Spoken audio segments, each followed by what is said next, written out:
خالي عندك لذا ناس عبد الله البصار عشان يختار في تصفيقه الكبيره لعبد الله البصار. مساكم بالخير جميعا، ونتمنى الحياه الجوزيه السعيده للقاري، وان شاء الله ربي يهديهم بالاولاد والثبات ان شاء الله. الكلمة تقول عليكم سلامي يا ضنال كرامي، ونبدا كلامي نقول بسم الله نصلي نسلم قبل ما نتكلم عليه عد ما ظل من الليل سماح عندي الخاطر مصغام الشاطر جروح القواطر ما لقيت دواه من حوشة افكاري يجبد في طاري على حال صاري والكبود دراه ما طال نومه قال ضايقات علومه وكاره الحومه العيب ما حملناه من حق غايب ما ينوبه نايب ومن وطن سايب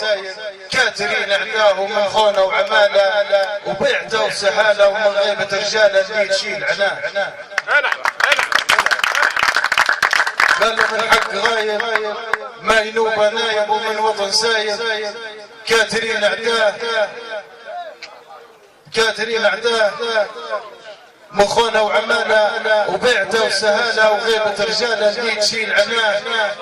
من ضيم هلها ومن بكي عيلها وفي كل جلها مشردين ضناه من قله غرضنا قتلوا في بعضنا ليه ما اتعظنا لا حول الله من ضمن السوايا قال كيل من لا اصبحنا هدايا غير بينك راهو ما هو كنا صايدين وطننا وقايد عنا نهجو اسمع